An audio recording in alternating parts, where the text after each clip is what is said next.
আসসালামু আলাইকুম, সবাই কেমন আছেন? আশা করি ভালো আছেন। তো আজকের ভিডিওতে আমরা আলোচনা করব সার্বিয়ার সর্বশেষ বিষয়গত আপডেট নিয়ে এবং সাথেই থাকছে আপনাদের গুরুত্বপূর্ণ সকল প্রশ্নের উত্তর আজকের এই ভিডিওতে।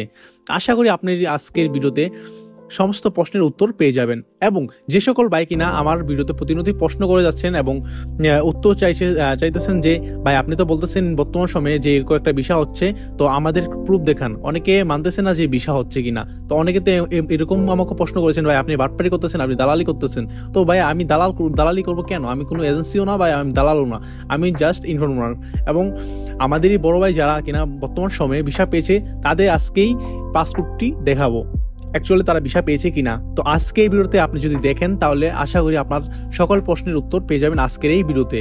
তো ভিডিওটা প্রথম থেকে শেষ পর্যন্ত অবশ্যই দেখবেন এবং আমার চ্যানেলে যারা যারা কিনা নতুন তাদেরকে একটা রিকোয়েস্ট, আমার চ্যানেলে সাবস্ক্রাইব করে বেল আইকন প্রেস করে রাখুন, যাতে করে আমি নতুন ভিডিও আপলোড করতে সবার আগে আপনার মোবাইলে পৌঁছে যায়। তো ভিডিওর প্রথমেই আমরা শুরু করে দেই আজকের প্রশ্ন পর্ব। যারা যারা কিনা আমার ভিডিওতে প্রতিনিয়ত প্রশ্ন করেছিলেন সে সকল প্রশ্নের উত্তর পাবেন এখন। তো একটা ভাই আমাকে প্রশ্ন করেছেন, ভাইয়া আমি জমা দিচ্ছি জানুয়ারি মাসে, এখনো পারমিট পাইনি। আমার এজেন্সি বলছে পিপিজেড পারমিট আসলে ইনশাল্লাহ নেক্সট পদক্ষেপ নেবে তারা, কিন্তু এটা কতটুকু সত্য যাচাই করে অবশ্যই বলবেন।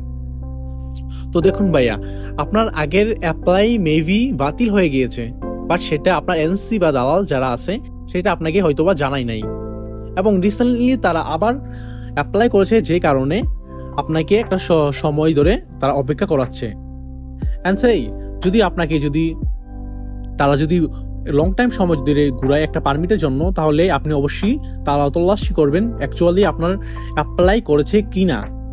এমনও হতে পারে আপনি ফেক দালাল বা ফেক এজেন্সির মাধ্যমে অ্যাপ্লাই করেছেন, যে কারণে একটা দীর্ঘ সময় ধরে আপনি বসে আছেন, কিন্তু আজকে এত মাস হয়ে গেছে তারপর আপনি পারমিট হাতে পান নাই। পারমিট পাওয়ার সর্বোচ্চ টাইম হচ্ছে 3 থেকে 3.5 মাস, তো এর মধ্যেই পারমিট পাওয়ার কথা। তো আশা করি আপনি আমার প্রশ্নের উত্তর পেয়েছেন। তো আরেকটি ভাই আমাকে প্রশ্ন করেছেন, ভাই ভিসা পাই সকলে বাট ম্যান পাওয়ার ফ্লাইট হয় না, কেন জানাবেন? তো ভাই মূলত এর কারণ হচ্ছে ফেক ভিসা ম্যান পাওয়ার হবে না। আপনার যদি ডকুমেন্ট প্লাস ভিসা সকল ডকুমেন্ট যদি ফেক থাকে তাহলে অবশ্যই আপনার ম্যান পাওয়ার ফ্লাইট কখনই হবে না। তো আশা করি আপনি বুঝতে পেরেছেন আমার প্রশ্নের উত্তর। তো আরেকটি ভাই আমাকে প্রশ্ন করেছেন, ভাই বর্তমান সময়ে শুনতেছি যে ই ভিসাটা চালু হবে না, তো এটা কতটুকু সত্য? ভাই বর্তমান সময়ে ই ভিসাটা যেহেতু ফুলফিল চালু না, কিন্তু আশা করা যায় আগামী 2-3 মাসের মধ্যে ই ভিসাটা চালু হয়ে যেতে পারে, কেননা বর্তমান সময়ে যে পিপিসেট আইডেন্টিফিকেশনটা আছে ওইটা বর্তমান সময়ে কিন্তু সবার জন্য চালু হয়ে গিয়েছে। তো আশা করা যায় যে পিপিসেট আইডেন্টিফিকেশনটা চালু হয়ে গেছে, আগামীতে কিছু সময় পর ই ভিসাটা চালু হয়ে যাবে, কারণ বর্তমান সময়ে সকলের মুখে শুধু একটা কথা ই ভিসা। তো নতুন করে যে আপডেটটা দিয়েছে একটু অনুগ্রহ করে ধৈর্য ধরুন এবং আল্লাহর উপর ভরসা রাখুন, অবশ্যই ই ভিসা চালু হয়ে যাবে। এবং বর্তমান সময়ে যে এই ভিসাগুলো পাচ্ছে সেই সকল সব ভিসা হচ্ছে স্টিকার ভিসা। তো আশা করি আপনি আপনার প্রশ্নের উত্তর পেয়েছেন।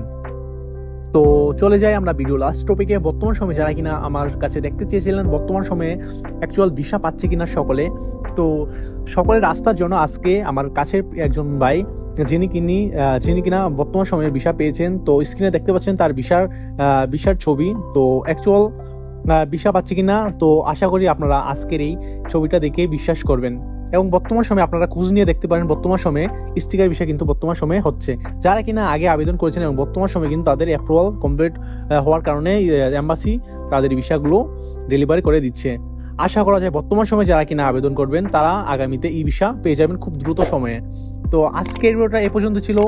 আশা করি আপনারা সকল প্রশ্নের উত্তর পেয়েছেন এবং আমার ভিডিওতে নতুন নতুন প্রশ্ন করুন, যে সকল প্রশ্ন আপনারা জানতে চান, তো আমি সকল প্রশ্নের উত্তর দেওয়ার চেষ্টা করব।